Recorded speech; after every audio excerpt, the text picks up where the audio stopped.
Jivanmukti-pradam devam Kshama-purnam.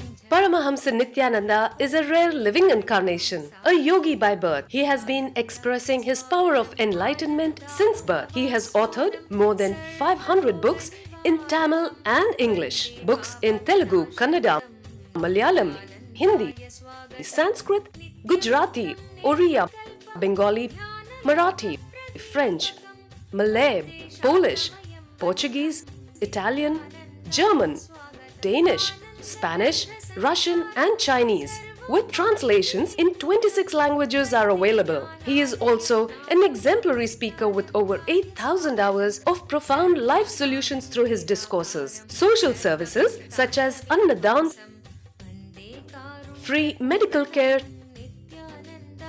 free educational services, ashrams, schools, temples, hospitals established in more than 140 places around the world offer exceptional services. A powerful spiritual healer who has healed millions of people of diseases from migraine to cancer. A Kriya Yogi who has formulated Kriyas for physical health and mental well-being, benefiting thousands. A living master who offers practical solutions for our everyday problems. Having meditation centers in 151 countries including Bidadi, Tiruvannamalai, Rajapalyam, Salem, Hyderabad, Varanasi, Los Angeles, Ohio, Seattle, San Jose and Phoenix. He is the founder and spiritual head of Nithyananda Dhyanapitham, a spiritual guru for 10 million followers, an incarnation who transmits the highest spiritual energy through initiation. A contemporary yogi who has revived the Vedic science of yoga worldwide through thousands of yoga centers. Adept in Ashtamahasiddhis, mystical yogic powers, he has effortlessly awakened the Kundalini of thousands, gracing them with spiritual powers. A spiritual powerhouse who has revived the sacred Vedic tradition by establishing Vedic temples worldwide in places like Los Angeles, San Jose, Seattle, Toronto, Ohio, Oklahoma, Phoenix, St. Louis, Malaysia, Brazil, Paris, Guadeloupe, Dallas, New York, New Jersey, Atlanta, Calgary, Vancouver, Singapore, and places like Bangalore, Hyderabad, and Tiruvannamalai in India. A dynamic young guru who is an inspiration to thousands of youngsters. India's most watched spiritual guru online. A beacon of spiritual light who has triumphed over the forces of religious terrorism and political persecution. Paramahamsa Nithyananda is an eternal Kalpataru, blessing the world with the boons of material abundance and spiritual enlightenment.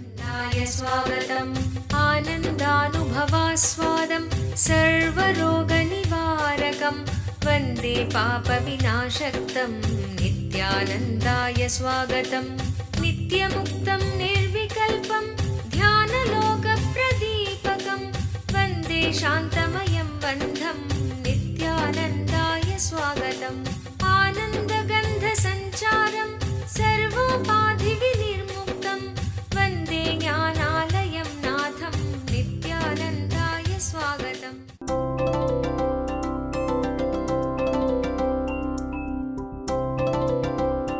In Bhagavad Gita, 4th chapter, Jnanakarma Sannyasa Yoga, 19th verse. I'll actually explain the half of the 18th verse and 19th verse together. Yasya sarve samarambaha kamasangalpavarjitaha jnanagni daktagarumanam tamahu panditambutaha. The translation, he whose every enterprise is without fancy for the object of desire and whose action is consumed by the fire of consciousness is called as the wise man by the wise. Wow. Bhagavan is using a very beautiful word. Tamahu panditambutaha. Even the wise people call him as wise man. That is a very difficult thing. You can get, Bhagavan is very beautifully putting, even the wise call you as wise. Let's enter into the verse. As I said, that 18th verse, of is attached to this verse, 19th verse. Sometime Bhagavan was speaking so fast, he need to use 1.5 verses to convey some idea. In this he is doing the same thing. The 18th verse is expressing two truths, two sacred secrets. One, when you understand all your actions are just natural expressions of your balanced or imbalanced hormones. Please understand, if you are experiencing anxiety, that is because some problem in your navel center. If you are experiencing fear, insecurity, that is because of adrenaline release. If you are experiencing extraordinary depression, that is because some problems in the heart center. Actually, just if your pulse rate can be altered, you can be put into depression or got out of depression. Just the pulse rate and the blood pressure, nothing else. Wrong combination of pulse rate and blood pressure is a depression. Just that is balanced, immediately you will be out of depression. Every action or the emotion which makes motion in you. See, energy which creates motion in you is emotion. Any emotion in you is just hormonal imbalance, chemical imbalance in your body. Please understand, even the peace you experience through the pranayama is chemical balancing in your body. That is not permanent. You need to know.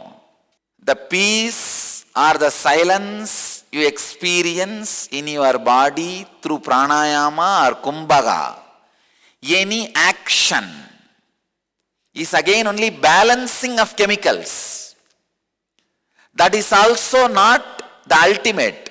That is only, see, you imbalanced it by wrong actions, by right action I am balancing it. But that is not ultimate enlightenment. Only by the actionless action, which is unclutching, leads to authentic, permanent, ultimate transformation. So first thing you need to know, all the actions is just hormonal imbalance, the chemical imbalance in the body. This will liberate you from all the karmas. That is the first sacred secret Bhagavan is revealing in the 18th verse. The second sacred secret, in the inaction, understand, you become the center of all the actions of the universe. In the generator, there is one part of the generator running in high speed. There will be another one part of the generator static in the center. But the static part is the center of all the action. Everything generated. Same way, when you understand the static part in you, as you become center of all the actions of cosmos. Very beautifully Bhagavan says, Sayukta Krishna Karma Krita. He becomes the performer of all actions. And he says, he is the man of contemplation among men. Means he becomes man among men.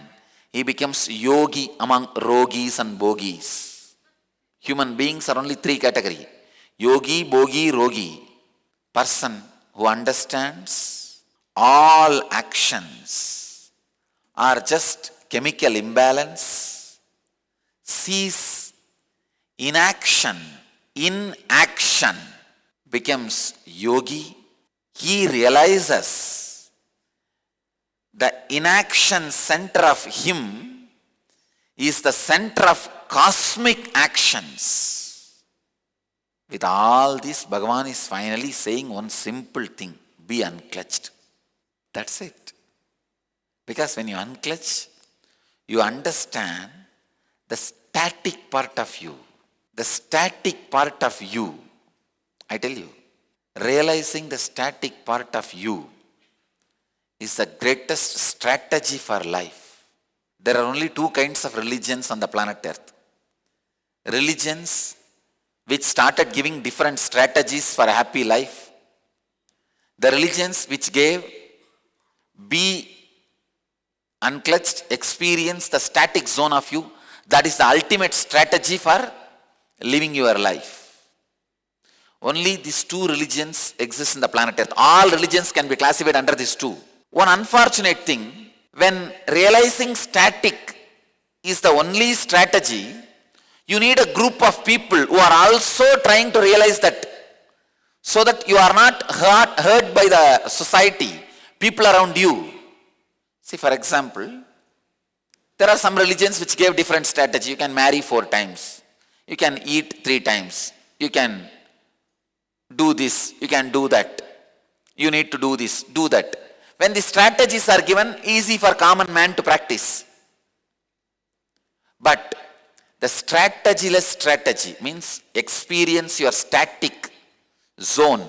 That is the ultimate strategy. When this truth is given to you, not only you need to be realizing it, you need to have at least few people around you who are also interested in realizing it, so that you have a safe zone that you are able to realize it. You are encouraged to realize it. The truth, realize your static zone, that is the ultimate strategy in the life, is Upanishad. The group of people who are working to realize the truth are the seekers. The place where they live is ashram. This is the way seekers, ashram, whole thing evolved. Bhagavan very beautifully says, he becomes a man of contemplation among men. Now, Bhagavan is actually adding this 19th verse to the 18th verse. He is just expanding on the second truth. How he becomes yogi. How achieving the static center of you becomes the ultimate strategy for life. Yasya sarve samarambaha kamasangalpa varjitaha jnanagni daktagarumanam tamahu panditam bhutaha. Very beautiful example Bhagavan is giving. Jnanagni daktagarumanam. See, there is something called influence of the earlier poets or leaders, masters, through the phrases, proverbs. For example, now in my satsangs and discourses, if I am using the proverbs, phrases used by Ramakrishna, Ramana Maharshi, Osho, J. Krishnamurti, naturally my inner space is influenced and impressed by them. Same way, studying Bhagavad Gita, we can very clearly find out who all have influenced and impressed Sri Krishna's inner space. I can very clearly design the syllabus taught to Sri Krishna in his Gurukul. In Sandipani, under the Rishi's guidance, what all books, scriptures Krishna studied, who all have influenced and impressed him. I can very clearly tell you, because this phrase, Jnanagni Daktagarumanam, is from Patanjali.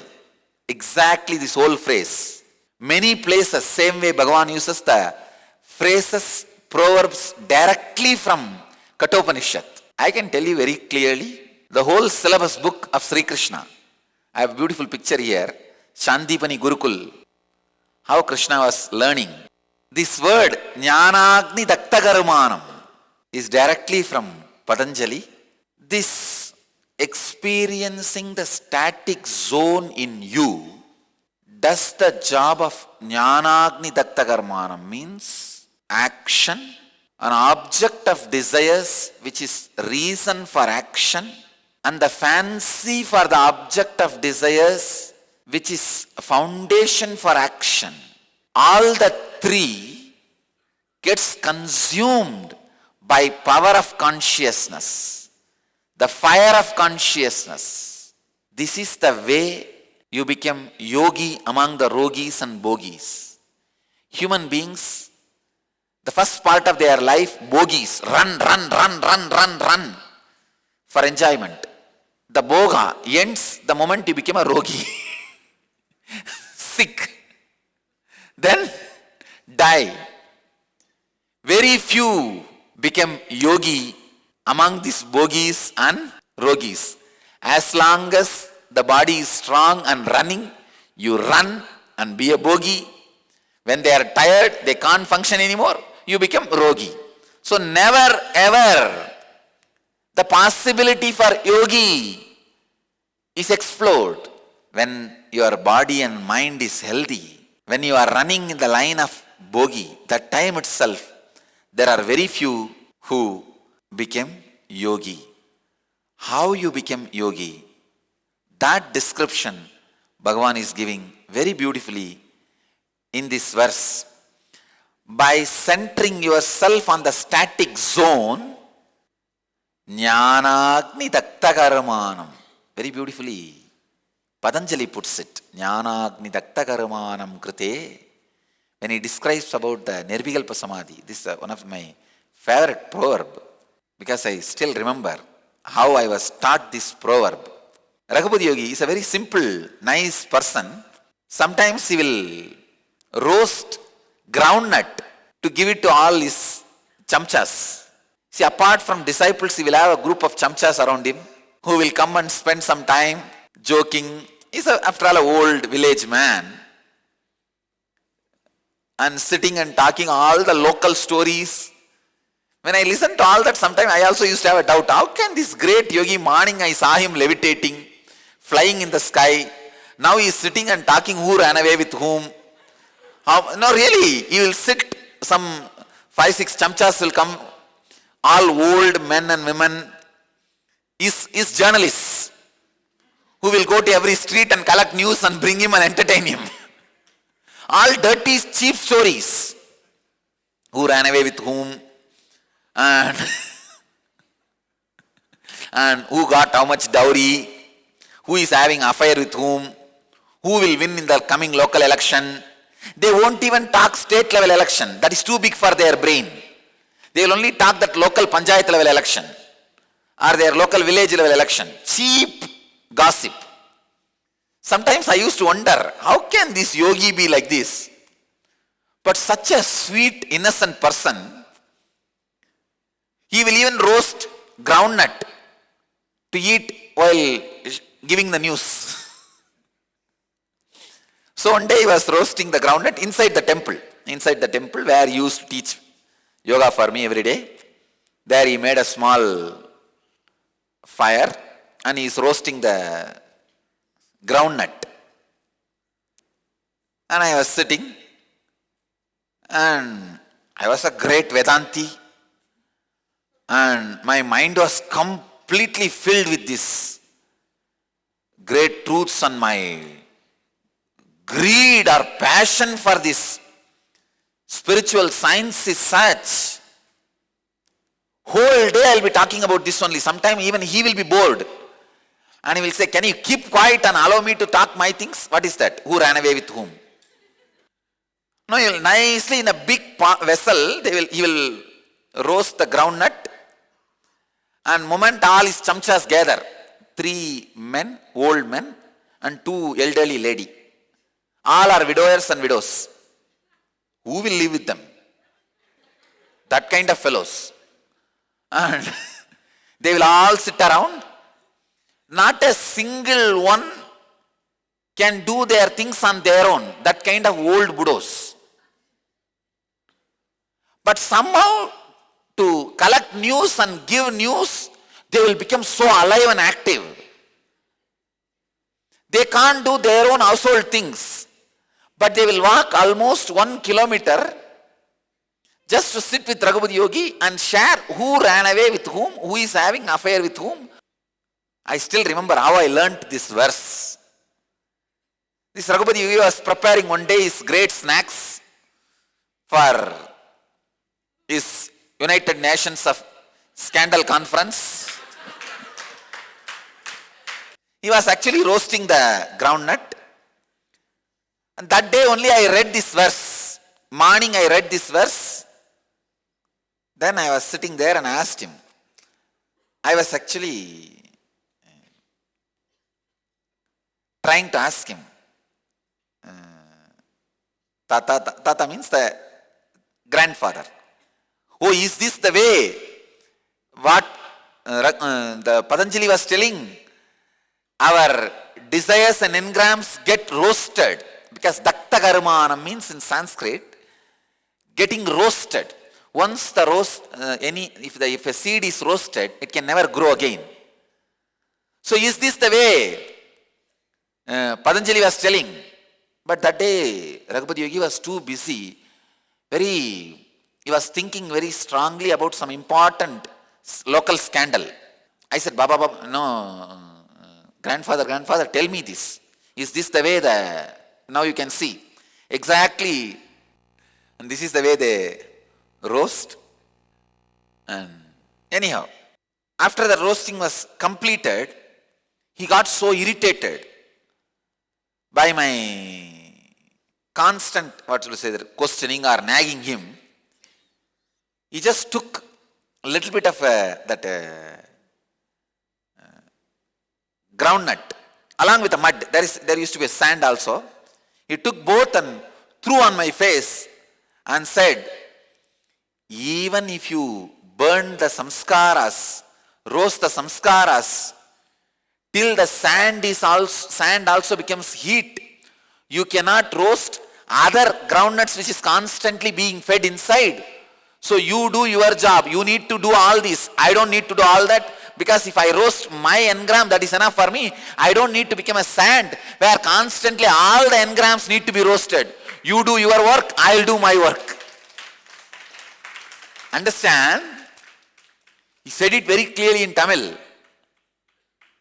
See, I was making fun of him for talking all these scandals and rumors and wasting his time without teaching me the great truths.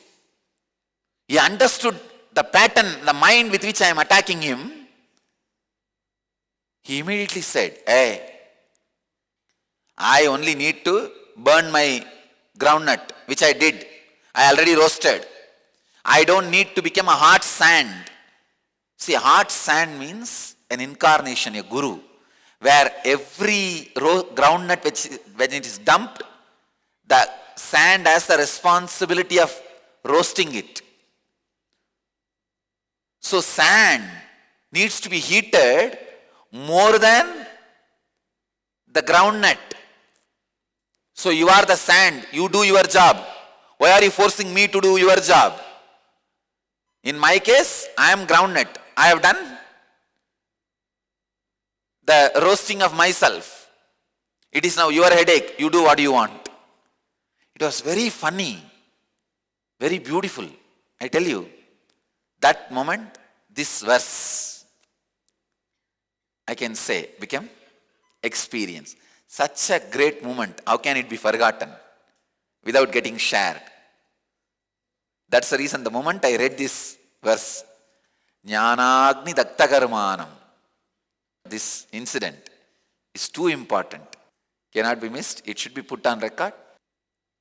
When the fire of consciousness consumes all the engrams, the reason for engrams and the foundation for engrams, Bhagavan is giving three things. Foundation of engram, fancy or fantasy. The reason for engram, object of desire, and the action which strengthens the engram. All the three, when it is consumed by the fire of consciousness, means the consciousness which becomes static, centered in inaction, you became the yogi.